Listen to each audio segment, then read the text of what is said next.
Yo guys, what's going on? Robert Warshak here, and I'm going to be covering what are the best decks to play right now and rank up with. We have a month until the new expansion United in Stormwind hits, and we're getting to the point where it's the end of the meta.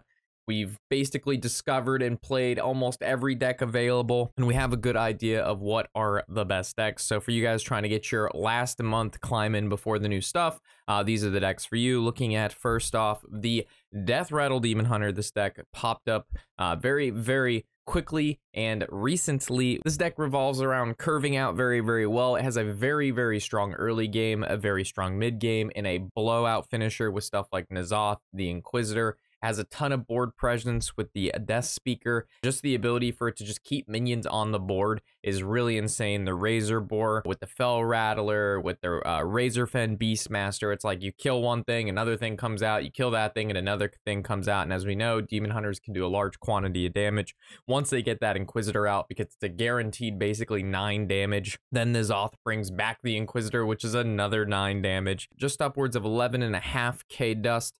So it's a little bit more expensive than its counterpart, which we've seen on ladder a little bit, and that's going to be the big Deathrattle Demon Hunter. As you can see here, it still has that nice early game package in it, where it curves out really well in the early to mid games, and then its late game changes a little bit. We have the Taintheart Tormentor, Pit Commander, and Fell Summoner. Those are kind of the big swingers in the deck and what differentiates itself from the previous version. Draco Cat's been basically modifying a list similar to this. I don't know if this is the exact one, but he kind of made the big version really popular, and he's a really good Demon Hunter player, so it's good to see some spice being brought into the Deathrattle Demon Hunter, because as we know, seeing the same deck over and over again can get a little tiring, but it's still it popped up very recently. It's a very good deck, so this is just a spin-off the Deathrattle if you guys want to play some more biggie boys in those decks.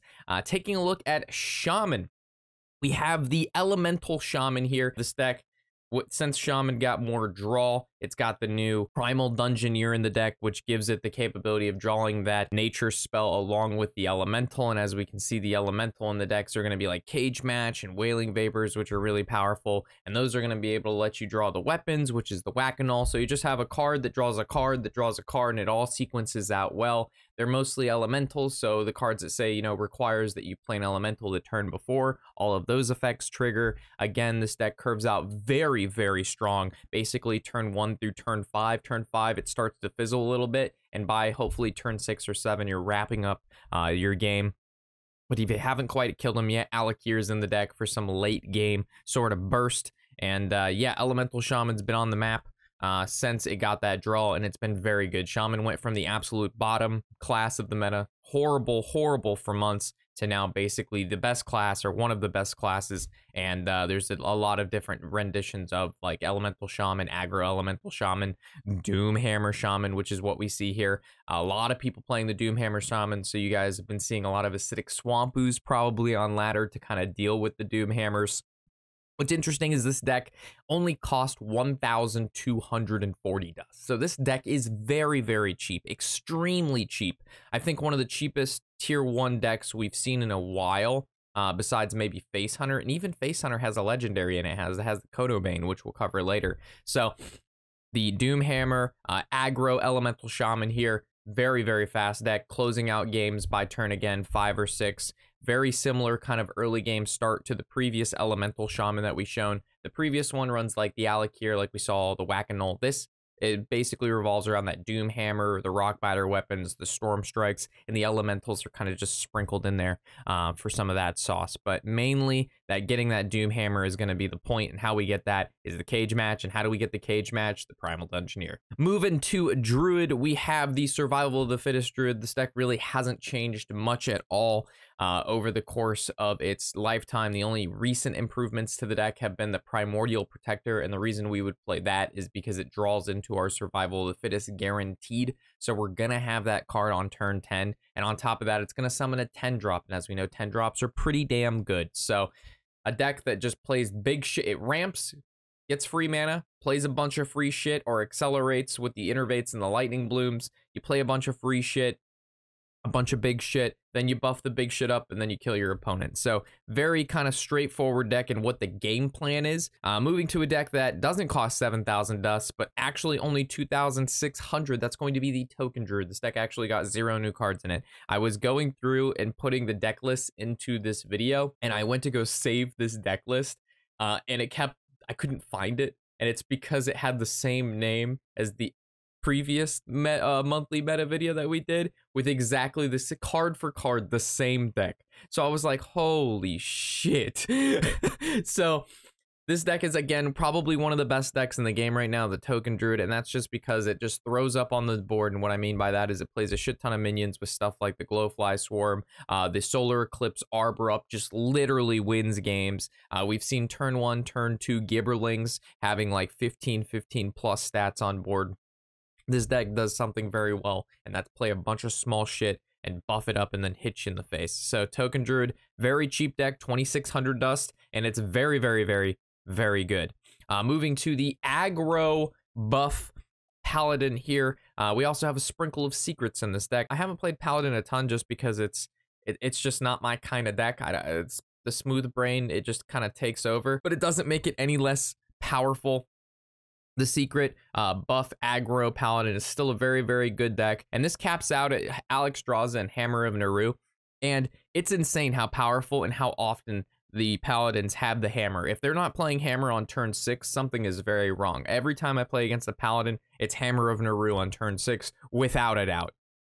Taking a look at the secret Libram Paladin, a deck I am very happy I don't see that much of, but still a very, very good Paladin deck and should be respected in my opinion. I don't know why people have just opted to stop playing the secret Libram Paladin. I'm happy you guys have, or not you guys, but other guys have. But this is still, in my opinion, a very insane deck. And it has everything it had before, but even more now. So again, the early game secret passage in here, the Oh My Yogg's absolutely just insane. Its mid game revolves around discounting those Librams and playing decently sized minions, and then its end game, of course, the Libram of Judgment, the Libram of Hope, the Lady Leandrin, the infinite buffs that you have, where you just keep playing the green cards and you just slaughter your opponent. And then the last Paladin deck we have here, probably the coolest, if we can say that about Paladin, and that's going to be the Menagerie Paladin, the N'Zoth Paladin. It's got a lot of chunkers in here. We got Ysera, N'Zoth, and AAECAaoIAA in this deck. It also has the early game secret package, so if you've noticed, the Paladin relies on that early game secret passage to be able to kind of deal with this meta,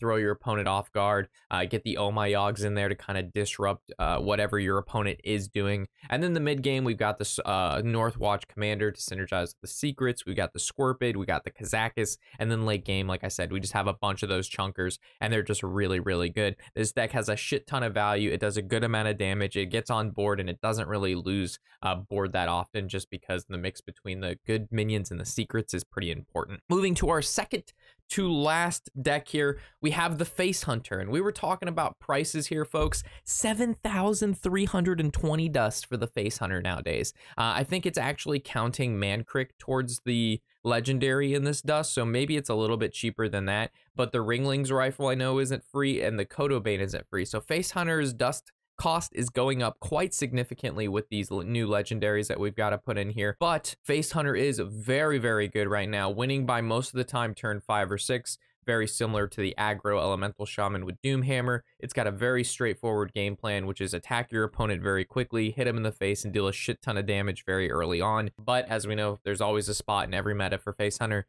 just because it's just a very, very good deck. And our last deck that we're going to cover is going to be a Rush Warrior deck. There's quite a few different builds you can do with the Rush Warrior, whether or not you're playing Troublemakers, whether or not you're playing, you know, the Overlord, Sourfang, N'Zoth, Frenzy package. There's like 2 different renditions. Both seem to be pretty good. I posted this one here just because it's a little bit more spicy for you guys. Troublemakers and all that's pretty often. But you don't see something like this too often, but it still goes by the same sort of, you know, Rakthara, Playmaker, Parade Leader, Crabs. It runs the Ringmaster to get into the AAECAaoIAA. It has all the bells and whistles. We just changed the curtains and we put N'Zoth in here because it looked, again, like a little bit spicier of a list. So Rush Warrior still holding its own in this meta. Very, very popular deck. probably when you go against a warrior 75% of the time or 80% of the time, it's going to be a rush warrior. The other 20% of the time, it might be some form of like control N'Zoth warrior, but without, like I said, most of the time it's going to be some form of rush warrior like this. So with that, which one of these decks or 2 decks do you guys think is the absolute best? It's hard to pick. I see these decks all day on ladder and they all seem to be really, really good. My bet's probably the Token Druid is probably the absolute best, followed by maybe the Demon Hunter, but I'm not sure. It's hard to tell, but with that, hopefully you enjoyed. Hopefully some of these decks can help you through this month's ladder before we get into the United in Stormwind, and I look forward to reading your guys' comments. So with that, thanks. I'm Robert Warshak, and happy whatever the hell day it is.